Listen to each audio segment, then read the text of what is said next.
만약에 성경이 없었으면 기독교는 존재하지 않았을 겁니다. 기독교의 유일한 근거는 오직 성경뿐입니다. 기독교의 유일한 기준은 오직 성경이에요. 그래서 기독교의 건전성은 얼마나 성경을 성경대로 전하느냐, 성경대로 믿느냐, 그게 비례한다. 그렇게 말씀드리는 게 가장 정확한 기독교의 정체성일 것입니다. 저는 신앙생활을 처음 시작하면서부터 이 점 때문에 많은 고민을 하고 갈등을 했습니다. 세계적이라는 목사님의 설교가 첫 시간부터 전혀 성경하고는 상관이 맞지 않는 거예요. 그래서 그야말로 평신도 6년 동안은 저는 성경을 성경대로 전하는 분을 찾느라고 보냈다 그래도 과언이 아닙니다. 근데 아무리 눈을 씻고 국내든 국외든 찾아봐도 성경을 성경으로 전하는 사람이 없어요. 그래서 제가 목사가 된 겁니다. 할 수 없다. 이건 내가 하는 수밖에. 그래서 신학을 했어요. 다 오직 성경이라고 강조를 하면서도 불행하게도 지구상에는 성경을 성경으로 전하는 데는 전혀 없다. 참 안타까운 일입니다. 성경이 절대로 중요하다는 말은 해석이 절대로 중요하다는 거예요. 해석이 중요하지 않고 그냥 성경 자체가 무슨 우상인 것처럼, 성경책이 성스러운 것처럼 글자에 매인다든지, 그건 절대로 기독교가 아닙니다. 해석이 절대라는 말은 분별이 절대예요. 그래서 하나님께서는 창세기 2장 7절에 사람을 창조해 놓으시고서 제일 먼저 2장 9절에 에덴 동산에 생명나무와 선악을 알게 하는 나무를 뒀어요. 이 말씀은 사람에게는 오직 선악을 분별하는 분별력이 전부다. 성경은 분별이 절대다. 그런 강조의 말씀입니다. 분별력을 상실하면 살았으나 죽은 거나 마찬가지다. 그런 경고로 선악을 알게 하는 나무의 실과는 먹지 말라고 경고하셨음에도 불구하고 아담 부부는 선악과를 먹어서, 그래서 우리는 누구도 예외 없이 다 아담의 후손입니다. 선악을 분별하는 분별력을 상실한 아담의 후손이기 때문에 성경을 성경대로 분별하고 해석하는 사람이 없는 것은 그렇게 보면 당연한 거예요.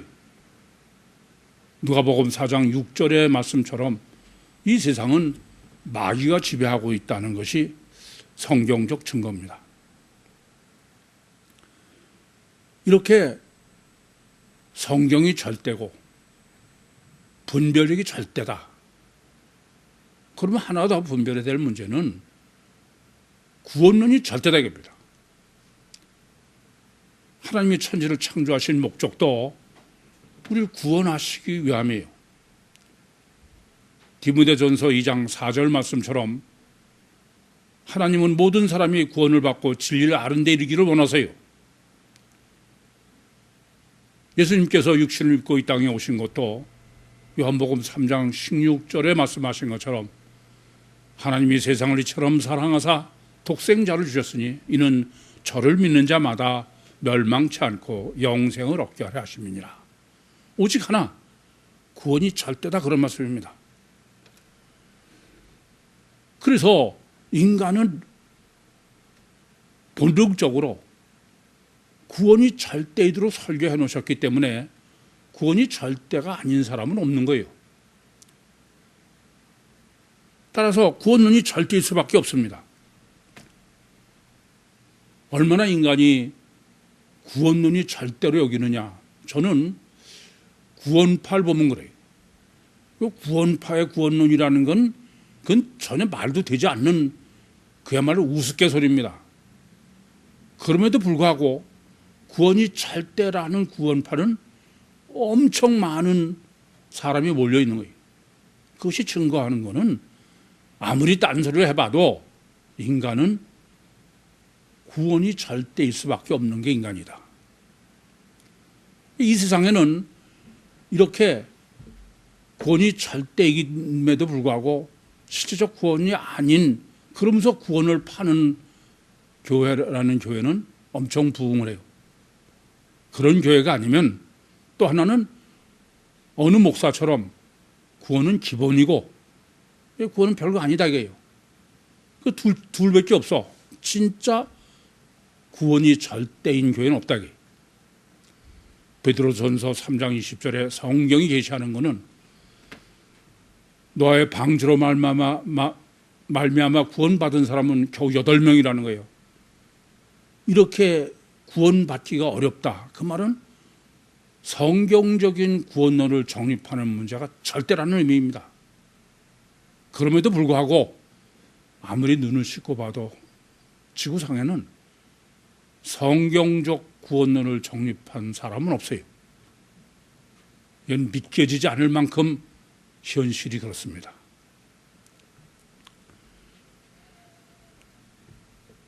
우선 구원이 절대이려면은 하나 더 생각할 점이 있습니다. 유일하신 하나님의 유일하신 계시의 성경이 계시한 구원은 유일할 수밖에 하나일 수밖에 없어요. 전지전능하시고 절대선 절대의고 알파고 오메가시며 시작하시기 전에 미리 결과를 아시는 최선으로만 하시지 차선으로는 하실 수 없는 그런 하나님의 성경적 구원론은 유일하지 절대로 둘이 있을 수 없다.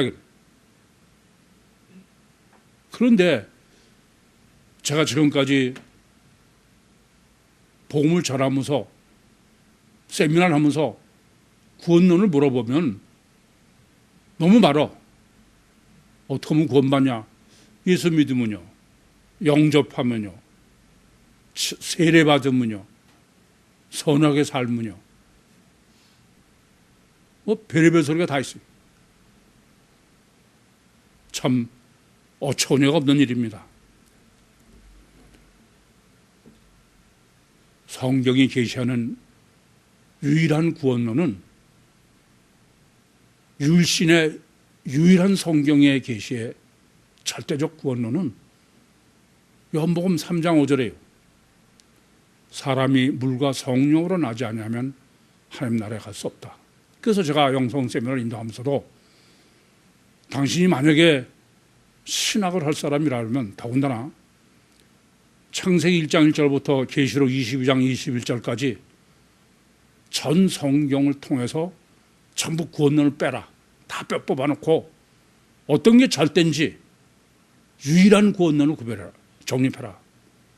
그렇지 않고는 아예 신학이나 복음은 잊어버려라. 그렇게 강조의 말씀을 드립니다. 오늘 본문의 중요성은 제목처럼 성경적 구원론을 정립한 정말 놀라운 말씀입니다. 그런데 실제로 본문을 여러분이 보시면은 본문은 바울이 예루살렘에 여행하는 여행일지야. 뭐 물리적으로 간단한 얘기만 써 있어요. 예, 정말 성경이 하나님의 말씀이라는 믿음이 없이는 우선 본문 정립은 불가능하다. 또 본문은 짧아요. 뭐 많은 지명을 빼놓으면은 뭐 몇 자 되지도 않습니다. 해석이 어려울 수밖에 없어요.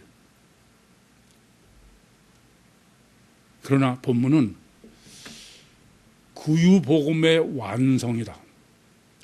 제가 본문을 정립하면서 아마 제가 설교를 준비하면서 본문을 설 만큼 기도하고 주님께 감사해 본 적이 없는 것 같아요.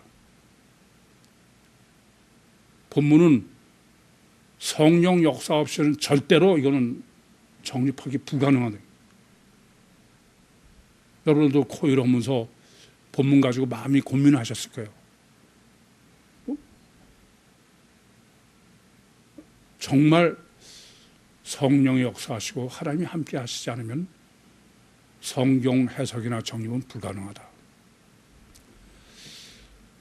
우선 본문은 어떤 성격을 띠고 있느냐. 조금 전에 말씀드린 것처럼 바울이 드로아에서 예루살렘으로 지금 여행하는 여행의 일지다. 우선 그렇게 생각하셔야 돼요. 그런데 1절부터 6절을 제가 정립해 드리면서 사도행전 20장을 정립하는 데 있어서는 첫 단추인 1절부터 6절이 절대다. 물론 다른 것도 다 마찬가지예요. 근데 1절부터 6절을 뭘 정립해 준 거냐면은 이중체 신학을 정립해 준 거예요.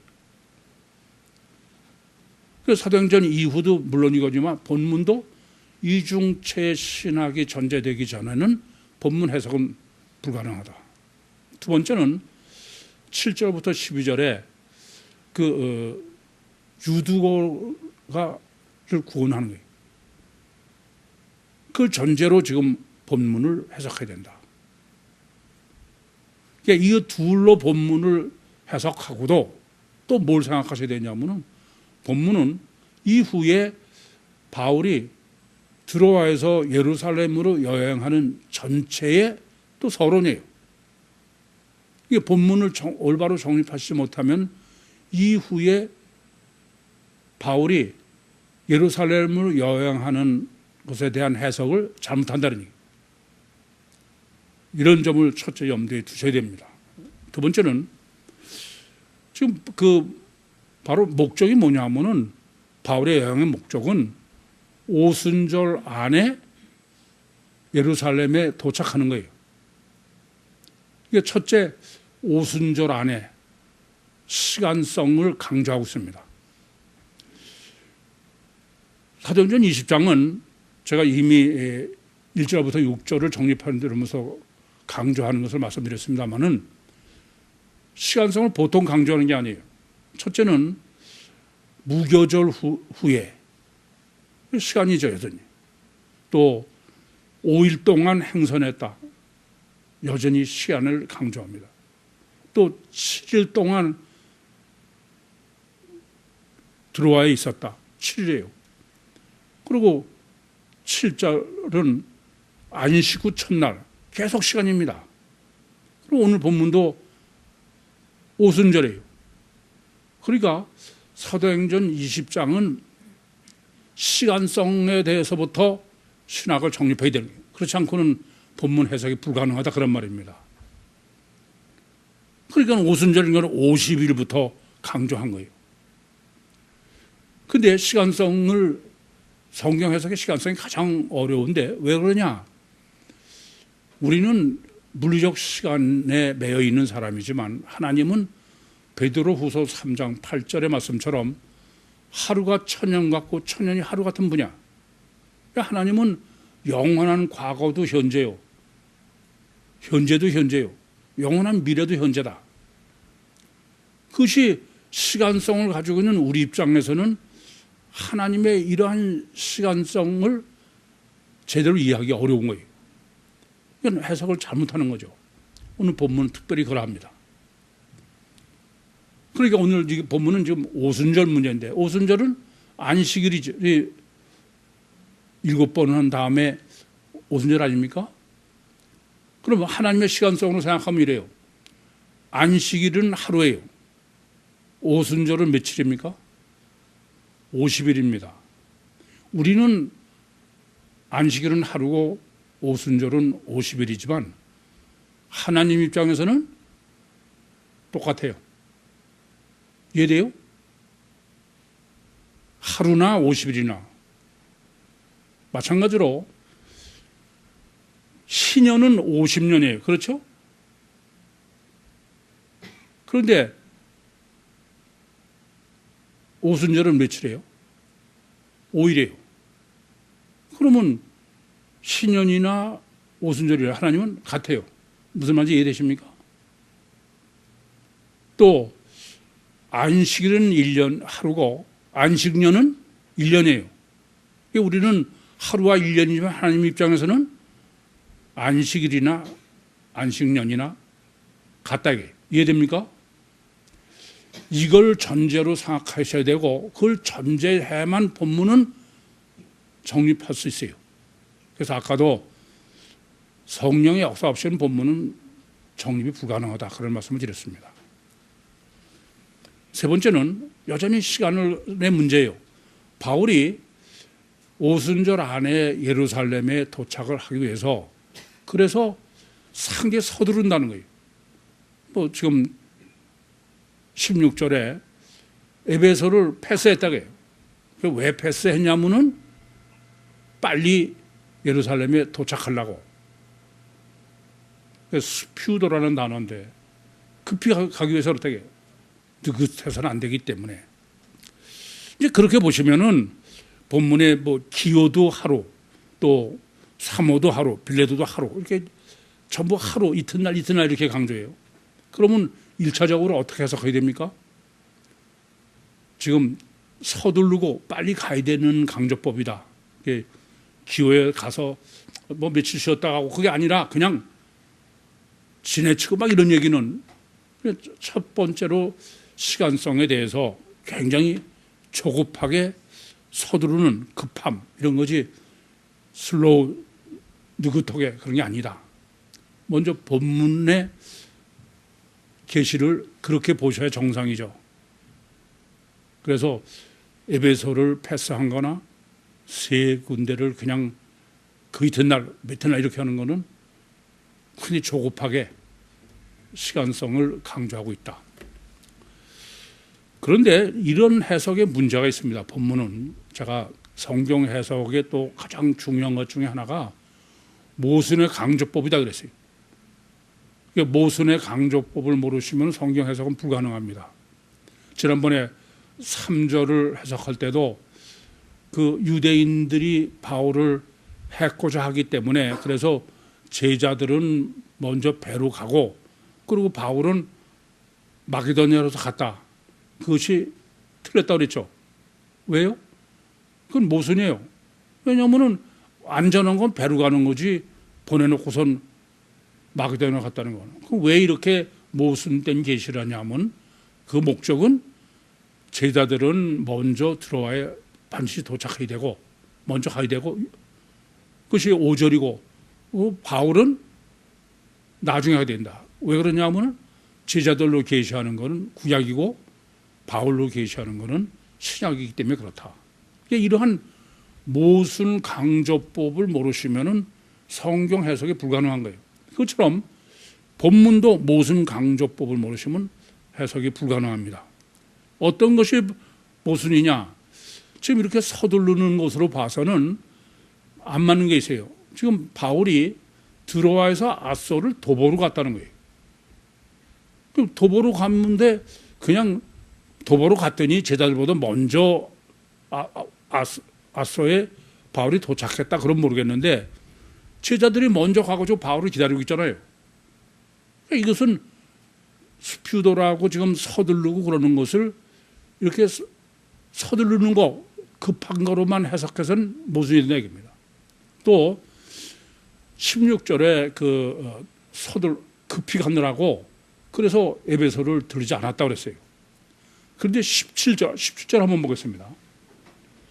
바울이 밀레도에서 사람을 에베소로 보내어 교회 장로들을 청하니 여러분 생각해 보세요. 아니 가문서 에베소를 거쳐서 밀레도를 가는 게 더 빠른 거예요. 지나서 밀레도에 가가지고 그래서 거기서 사람들을 보내서 또 장로들을 부르는 게 어느 게 더 빠른 거예요. 전혀 말이 안 돼. 모순이 말이 안 되는 겁니다. 이런 생각을 안 하시고 본문을 해석하러 들면 그건 절대 되지 않는 얘기죠. 그럼 이것은 뭘 말하려고 그러느냐? 제가 가끔 말씀드리지만 성경은 자기의 최선을 다한다. 그런 거를 굉장히 서두르는 거로. 예컨대 창세기 18장 1절부터 4절에 보면은 세 천사가 아브라함에게 현현했어요. 그때 아브라함이 세 천사를 위해서 밭을 물을 떠오고 음식을 장만하러 이렇게 하는 행위를 아브라함이 달려갔다고 그래. 느긋하게 좀 기다리시오 그러고 걸어가는 게 아니에요. 이것은 상당히 조급한 것 같으면서도 실제에 말하고자 하는 것은 최선을 다한다. 그런 의미입니다. 따라서 본문은 이런 모순을 보면 이건 지금 시간만의 문제가 아니라 바울의 최선이라는 개념을 생각해라. 그런 얘기죠. 이제 그러고 나면은 본문의 모순이 어떤 것인지 볼 수 있습니다. 조금 전에 말씀드린 것처럼 지금 드로아에서 아소를 걸어가세요. 그걸 바울이 일부러 그렇게 했다고요. 그러면 이것은 서두르는 거에 모순됩니다. 그럼 왜 걸어갔을까를 생각해야 되죠. 그렇지 않습니까? 저는 이걸 보면서 도보로 갔다는 것이 무슨 의미인지 저는 금방 알았어요. 딱 보고서. 여러분들이 그 의미를 몰랐다고 그러면 본문 해석이 불가능하죠. 제가 옛날에 비즈니스를 할 때 그리스 아테네에 비즈니스로 처음 가게 됐어요. 근데 아시아에서 아테네 가는 비행기는 새벽 2시에 공항에 내려요. 아테네에서. 이제 2시에 내려가지고 호텔에 가니까 호텔에서 지금 투숙하면은 전날 것도 숙박비를 내야 된다는 거예요. 그래서 그럼 언제부터 해야 하루 숙박비를 내느냐 그랬더니 9시 지나야 된대요. 좋다. 그래서 제가 짐을 다 호텔 라비에 맡기고 그래선 출입용으로 갈아입고서는 이제 새벽서부터 아테네 시내를 자경을 했어요. 아테네는 시 자체 전체가 완전히 도시계획이 불가능한 그야말로 거리고 길이고 전부가 고적이에요. 그러니까 서울처럼 어마어마하게 크질 않아요. 몇 시간 동안 뛰다가 힘들면 쉬고 이래가서 보니까 아덴 시내 웬만한 데를 다 돌아다닌 거죠.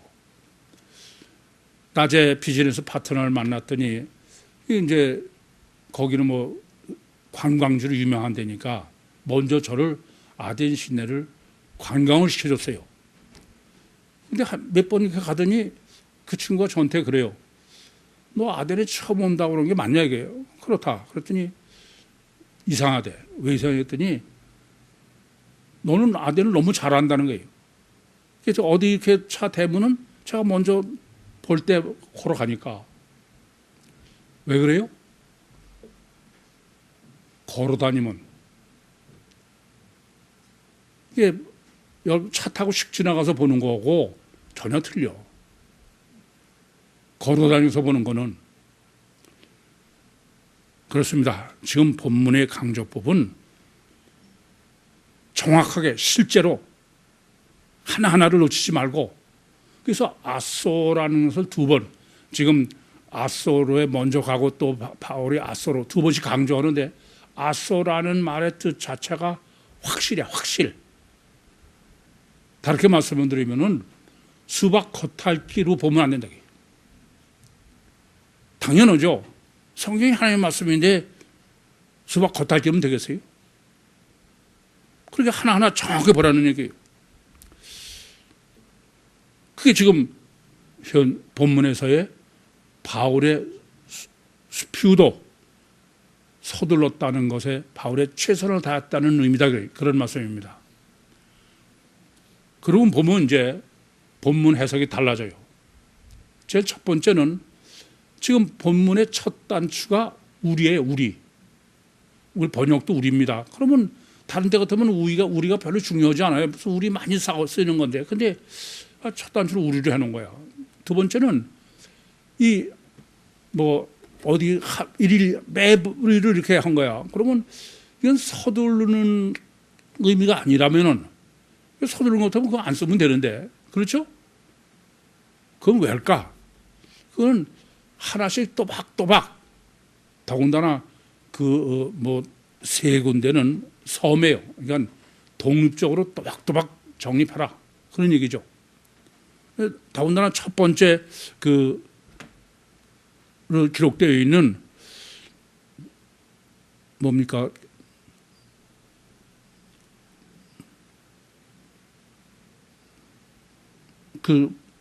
첫 번째가 뭐죠?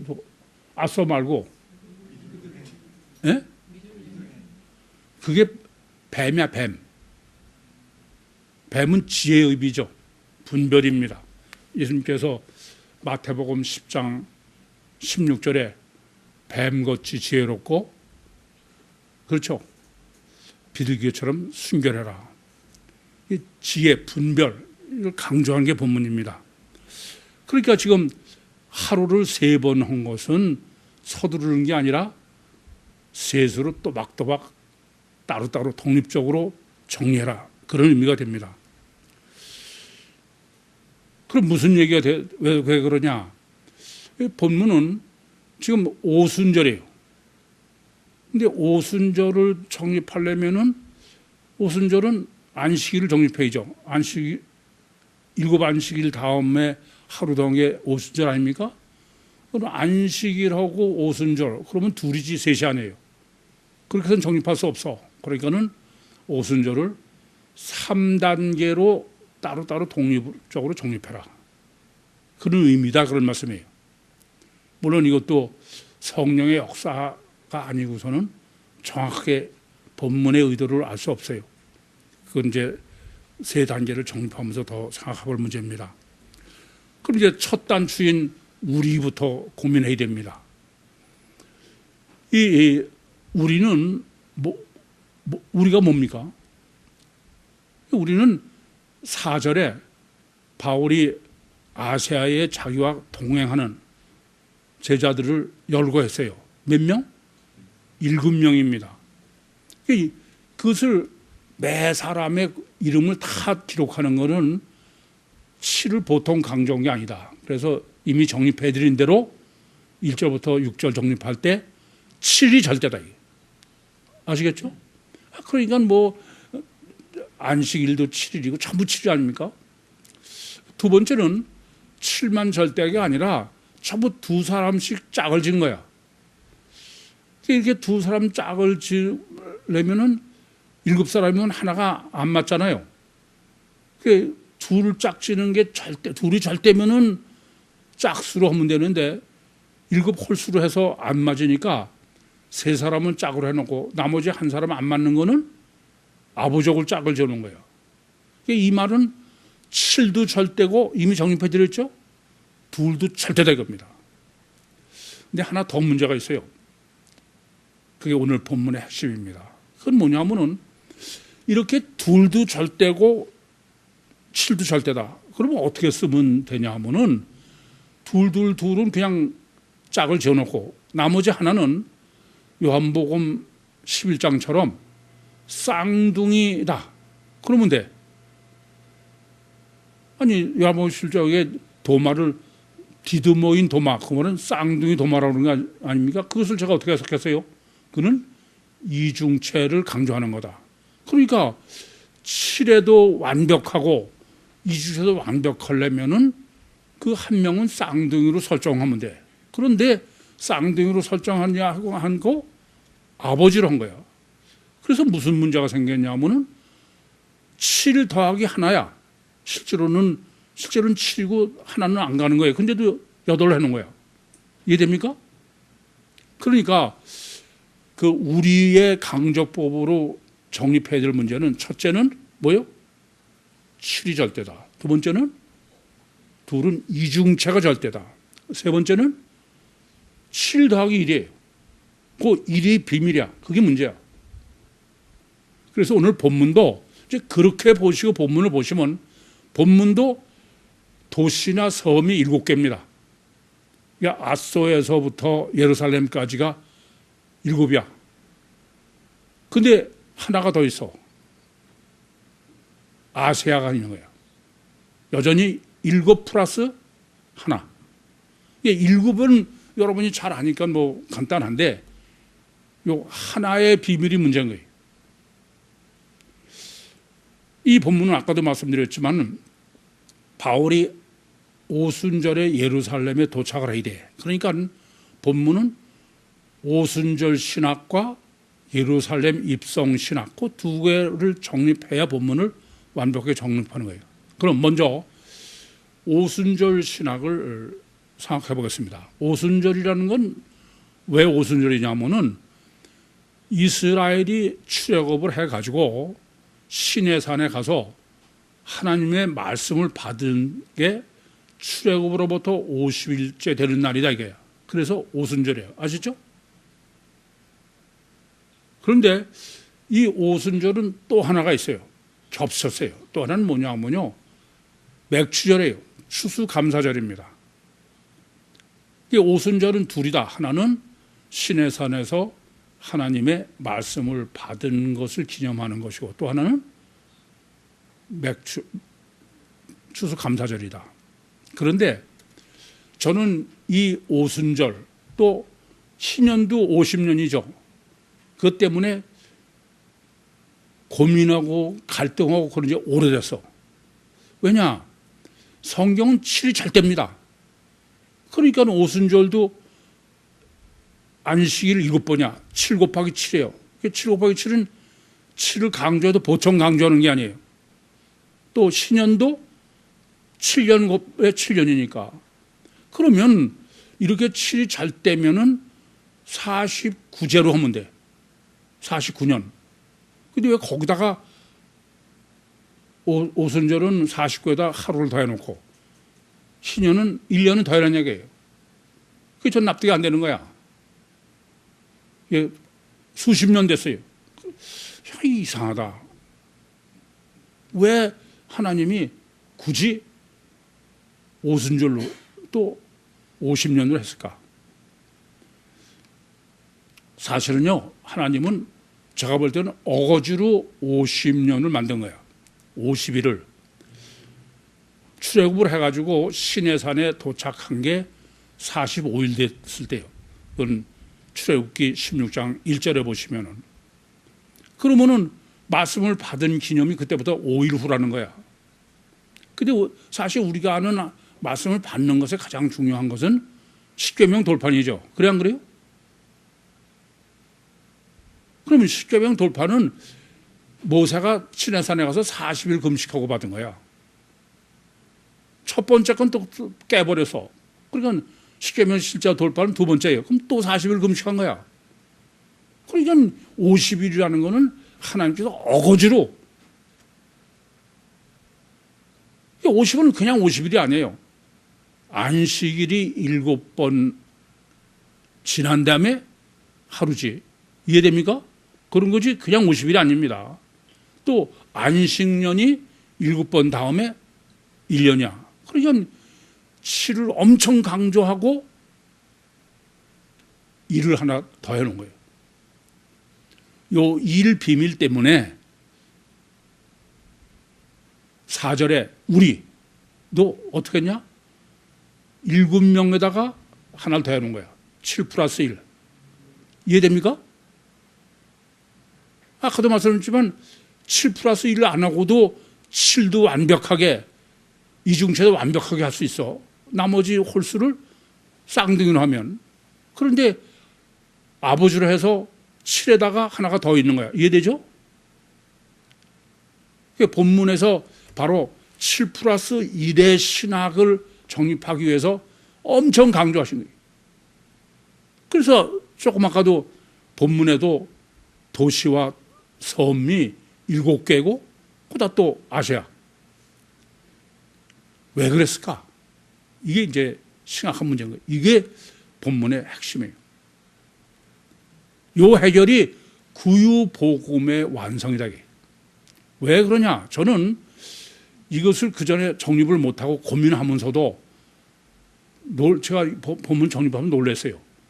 성령의 역사로 이 계시한 원리대로 완전히 오순절을 다 정립해서 여러분에게 설교를 했습니다. 그런데 그것을 성경적으로 완벽하게 한 건 지금 이번이야. 그럼 우선 오순절을 정립하려면 먼저 뭘 정립해야 돼요? 안식일 신학을 정립해야 돼요. 오순절은 그냥 50일이 아니라 안식일 7번이니까. 그런데 안식일로서 정립해서 오순절을 정립하는 건 안 돼요. 그래서 아까도 하루 거치는 거 세 단계로 했다고 했어요. 그게 무슨 말이냐면 하나님은 안식일을 정립하고 안식년을 정립하고 그래서 오순절을 정립하라 이거예요. 이해됩니까?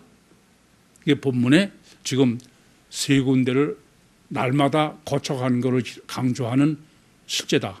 이것은 성령 역사하시기 전에는 성경 해석은 불가능하다 그렇게 말씀드린 거예요.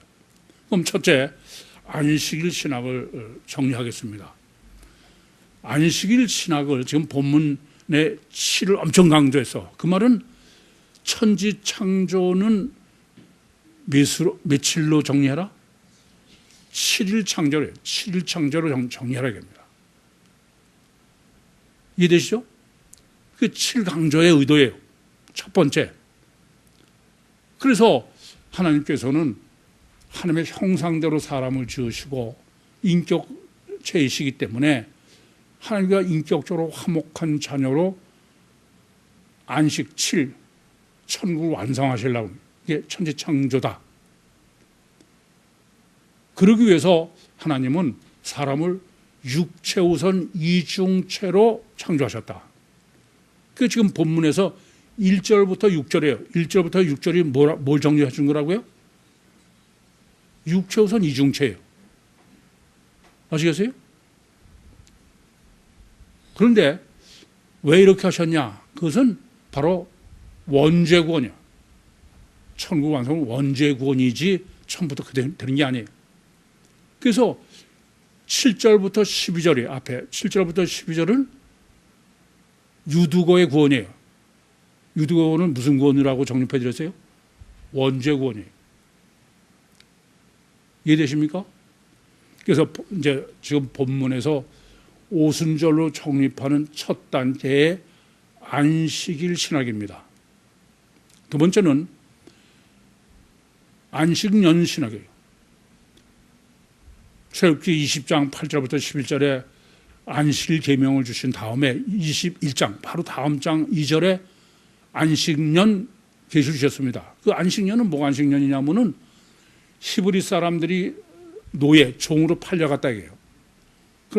그래서 안식년이 되면은 몸이 자유로워지는 거예요. 육체가 구원받는 거다 이게요.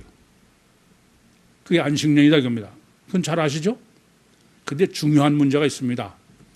하나님은 안식일과 안식년이 같아요, 달라요? 같아. 이게 대단히 중요한 문제야. 바로 안식일이 뭐냐 하면은 육체 구원이다. 안식년과 안식일이 하나님께 같은다고 그랬습니다. 그래야 이제 예수님의 안식일 신학을 여러분이 바로 정립할 수 있어. 마태복음 12장 1절부터 8절에 보면은 예수님이 안식일날 밀밭 사이로 지나가시는데 제자들이 밀을 따서 비벼서 먹으니까 바리새인들이 안식을 범했다 그렇게 주님을 비난했어요. 그때 예수님께서 뭐라고 말씀하시냐면은 사무엘상 21장에 다윗이 아비멜렉 제사장한테 가서 진설병을 먹지 않았냐고요. 그러면 다윗이 진설병 먹었다는 게 육체 구원이죠. 그래 안 그래요? 예수님이 안식일을 어떻게 해석하시냐면 안식년으로 해석한 거죠. 안식년이 뭐라고요? 육체구원이야. 그러니까 안식일은 육체구원이다. 그래서 예수님께서는 안식일 날 육체구원이에요. 병 고치고 귀신 내쫓고. 이해됩니까? 이게 얼마나 중요하냐. 유대교만이 아닙니다. 유대교, 해교, 기독교 다 마찬가지야. 이 안식일 신학이 정립되지 않았기 때문에 어느 미친 사람처럼 주일을 거룩하게 성수한다고 자식 굶기는 일이 벌어지는 거예요. 주님의 해석은, 아니 성경 계시는 안식일은 육체구원이야. 그래서 예수님께서 너희가 안식을 위해서 있는 게 아니라 안식일이 너희를 위해서 있다. 너희 육체를 구원하기 위해서 안식일 계명을 주셨다. 그런 말입니다. 이렇게 안식년이 되면은 이제 육체 구원이다. 이걸 완벽하게 예수님께서 안식일 계명으로 정립해 주신 게 본문이 그걸 정립하라는 얘기죠. 세 번째입니다. 이렇게 안식년이 되면은 육체 구원을 받는 것이 안식년 계명이고, 그것이 바로 안식일 계명인데, 그런데 육체만 구원받았지 종에서 자유가 돼도 재산은 여전히 없는 거예요. 근데 신년은 무슨 의미예요? 이렇게 몸만 자유한 게 아니라 재산까지 다 되돌려주는 거예요. 그러니까 신년은 무슨 의미입니까? 하냐면 안식년은 육체구원이라고 하면 신년은 완전구원이야. 완전구원. 그래서 신년의 계시는 그 레위기 25장에 기록되어 있는데, 제가 이사야서 61장 1절과 2절, 그것이 이제 누가복음 4장 18절이죠. 성령이 내게 임하셨으니 내게 기름을 부으사 눈먼 자를, 안질뱅이를, 포로를 자유케 하시고 은혜의 해를 선포하다. 그것을 제가 신년으로 해석하는 것입니다. 근데 다른 사람이 그래요. 거기 신년으로 안 써있는데 네가 그 신년으로 해석하는 게 말이 되냐. 자, 그걸 신년으로 해석해서 안식일을, 오순절을 제가 실제로 사도행전 2장 할 때 다 여러 개 정립해 드렸습니다. 그럼 이래요. 완전구원은 뭐가 완전구원이에요? 신년이 완전구원이야. 아시겠습니까? 그런데 하나님은 신년이나 오순절이나 같아요, 달라요? 아시겠어요? 따라서 오순절은 바로 신년의 구원으로 완전구원이에요. 거기까지는 정확하게 정립됐습니까? 근데 문제는 어디 있냐 하면은 가장 완전이려면은 7일이어야 돼. 그런데 거기다 플러스 하나가 한 거야. 그게 문제인 거예요. 그게 플러스 1의 비밀입니다. 그럼 아까도 말씀드렸어요. 제자들을 아시아로 데려올 때 첫째는 7을 강조하고, 둘은 이중체고, 세 번째는 7 플러스 1이야.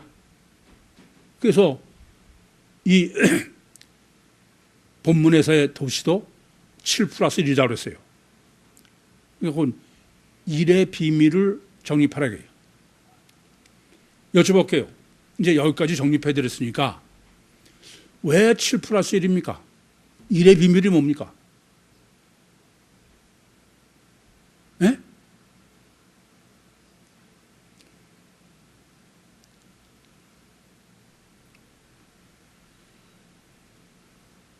여쭤볼게요. 왜 예수님은 안식 후 첫날에 부활하셨습니까?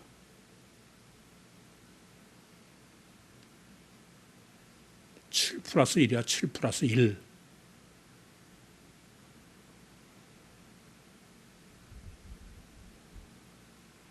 칠절에 안식 후 첫날, 그걸 제가 뭐라고 해석했어요? 부활 예수. 저만 놀라워, 이건.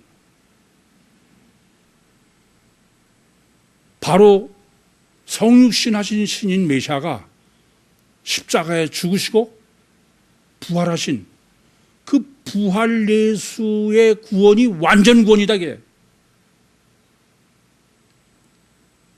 그것을 오순절 설정부터, 그래서 성경 수도 없이 안식 후 첫날에 주님이 부활하대. 아까도 말씀드렸습니다마는 제가 사도행전 2장 때 이렇게 성경적으로 7+1의 비밀을 완벽하게 정립하지는 못했지만 바로 똑같은 원칙으로 해석하고 정립해 드리는 거예요.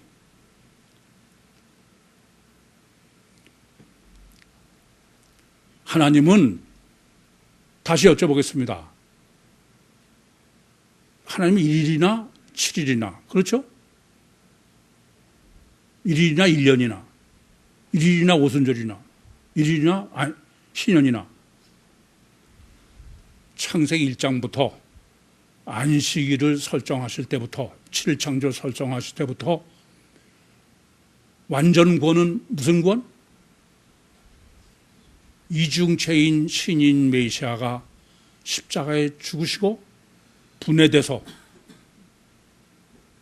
부활하신 주님의 완전 구원. 그게 뭐예요? 신년구원이에요. 신년구원으로.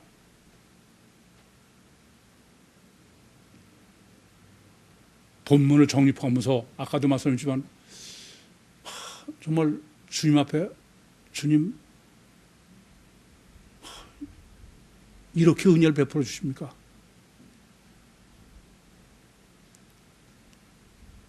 그래서 구유복음의 완성이라고 말씀드렸어요. 예수님께서도 요한복음 5장 39절에 너희가 영생을 얻기 위해서 성경을 상고하거니와 이 성경이 내게 대해서 증거했다. 그래서 누가복음 24장 44절에 모세의 율법이, 선지자의 글이, 시편이 부활하신 예수, 그것을 누가복음은 육신에 계시면서 얘기한 게 아니야. 부활하신 내게 대해서 계셔야 돼요.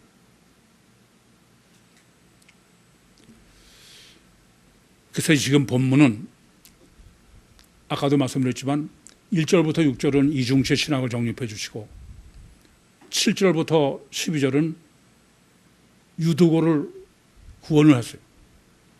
그런데 11절에 보시면은 바울이 아나 바이노했어요. 그때 그 바울은 뭐로 설정했다고요? 엑스 에임이 부활하신 예수님을 설정했다고 그래서, 그래서 부활하신 예수에서 그 디드모 유두고한테도 예수 이름으로가 아니라 누가복음 24장 30, 31절처럼 몸이 안에 들어가는 거로 그렇게 지난주에 정리해 드렸죠. 그런데 그러고 11절에 이제 올라가서 떡을 띄우고 그러고선 먹고서 그러고서 한가하게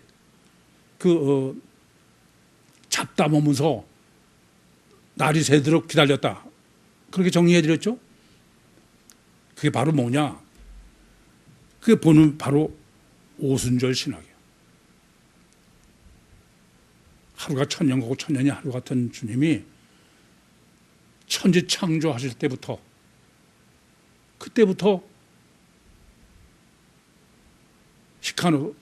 시간이 오순절을 딱 보시고 하신 거예요. 그게 본문의 오순절 신학이에요.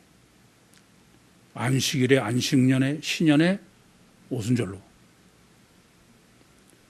그래서 본문은 바로 아우가조, 날이 셀 때까지, 해가 뜰 때까지, 그게 빛이 성령의 역사이죠.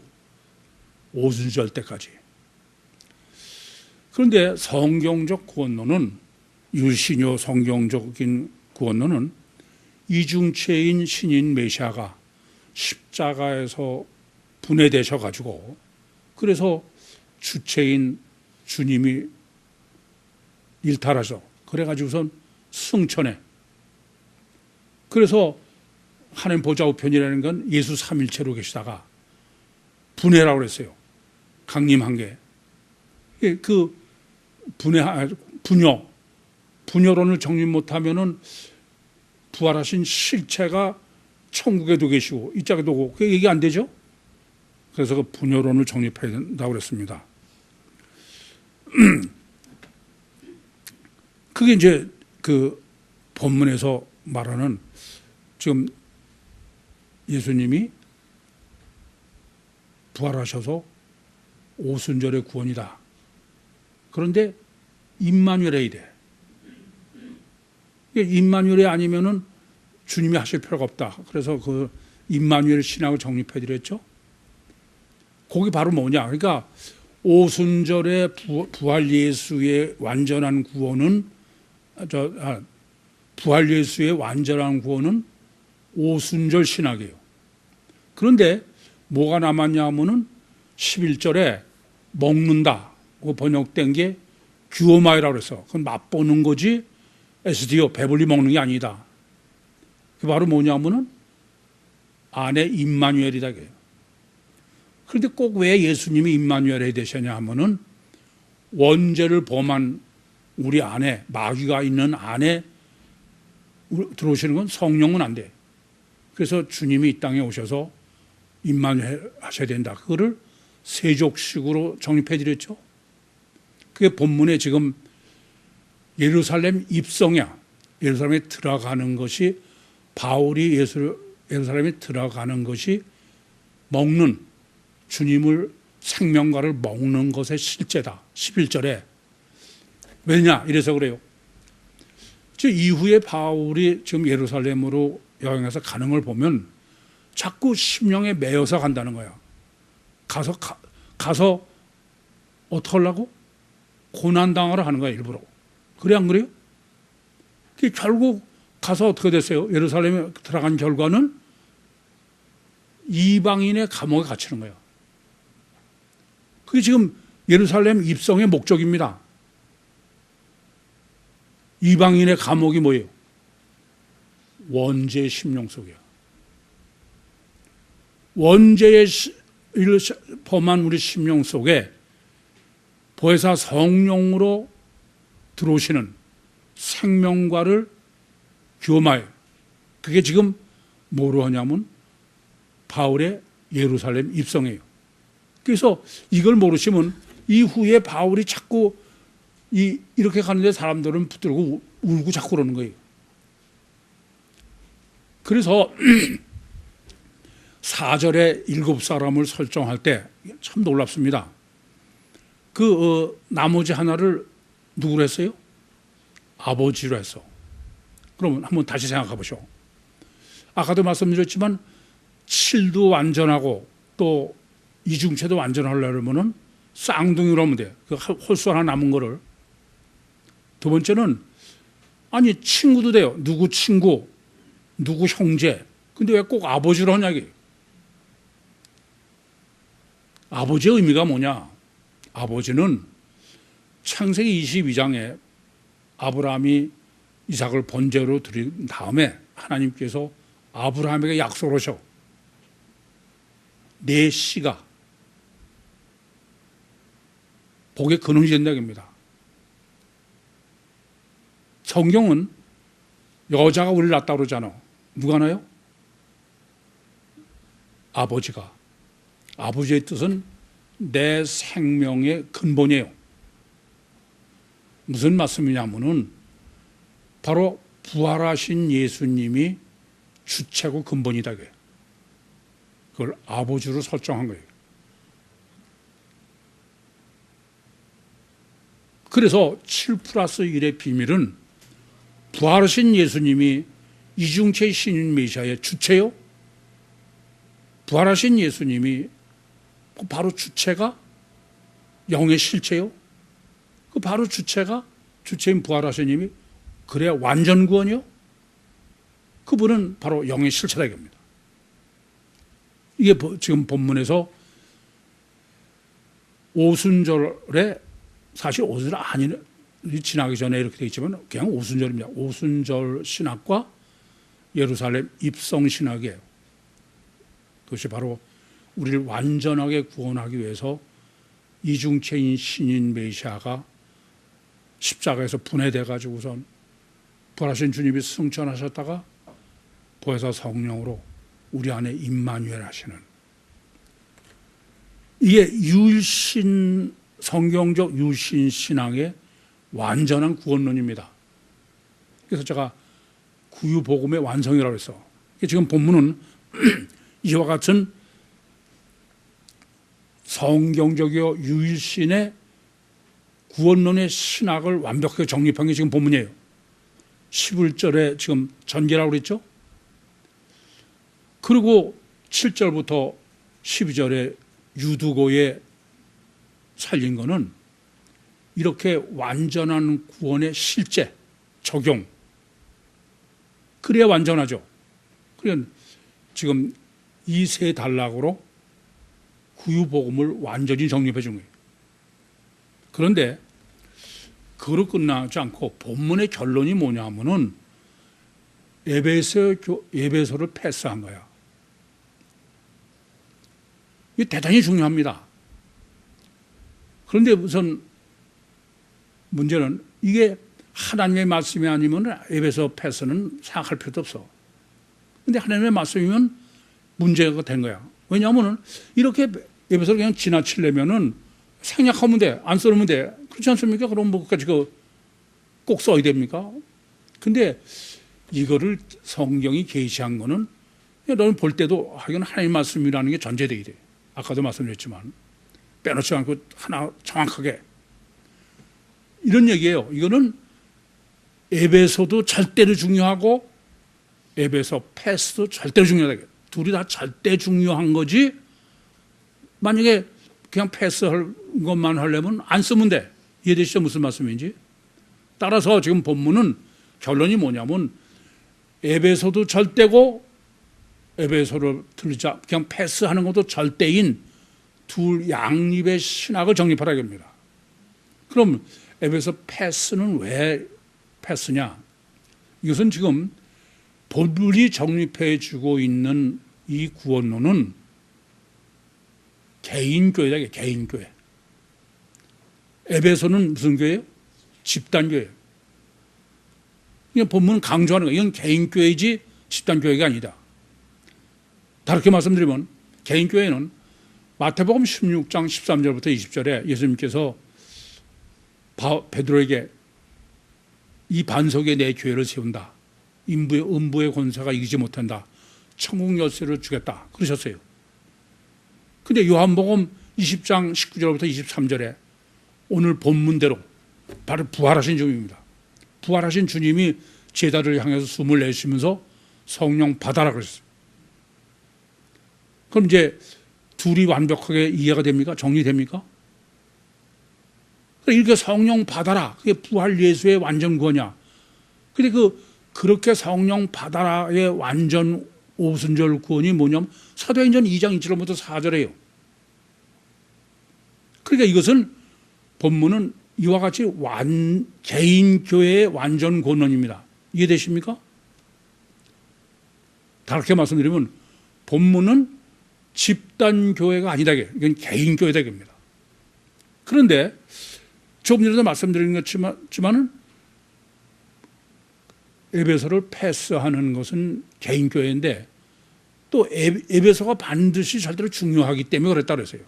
그건 무슨 소리냐면 에베소는 무슨 의미예요? 집단교회다. 주님의 교회는 개인교회도 절대고 집단교회도 절대야. 이해되십니까? 이 세상은 뭐가 문제냐? 다 지들 간판 거절하는 건 전부 집단교회야. 그렇죠? 개인교회는 하나도 없는 거야. 저는 뭐가 고민이냐? 개인교회는 신학이 완전하다 그랬어요.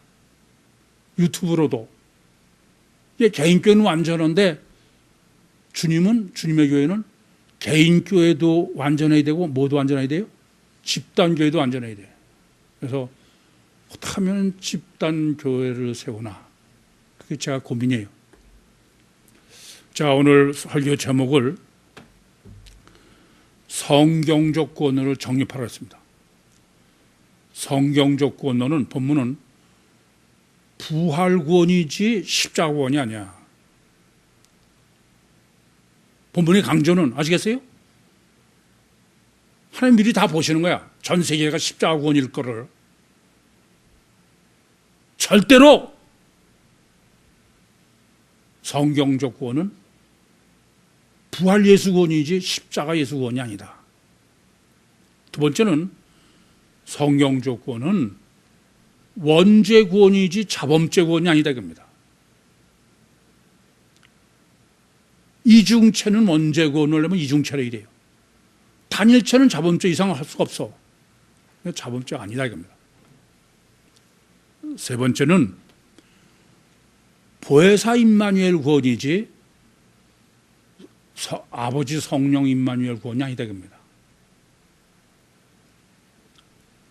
네 번째는 아까도 말씀드렸습니다. 주께는 하루가 천년하고 천년이 하루 같아. 안식일이나 오순절이나 안식년이나 희년이나 그건 다 뭐예요? 안식일 구원이다. 안식일 구원은 천국 구원이에요.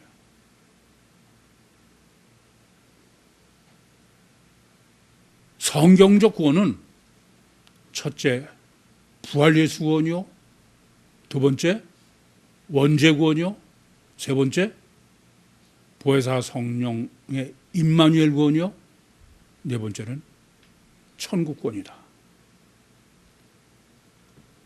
보혜사 성령이 실체로 우리 속에 임마누엘 하셔서 하나님의 능력으로 육신과 세상을 승리하시고 하나님 자신으로 천국의 주인이 되셔서 주님과 함께 우리 모두 영원한 천국의 영광을 누리는 종말 때에 특별히 선택함을 받으신 그 모든 식구들이 되시기를 간절히 소원합니다. 기도하시겠습니다. 살아계신 아버지 하나님, 은혜와 사랑을 감사합니다. 여기까지 말씀하시고 역사하시고 인도하신 주님, 이제 믿음을 더하시고 분별력을 더하여 주셔서 부활 예수로 구원받고 부활 예수로 승리하고 부활 예수의 영광을 영원히 누릴 수 있게 축복해 주시옵소서. 예수님의 이름으로 기도하옵나이다. 아멘.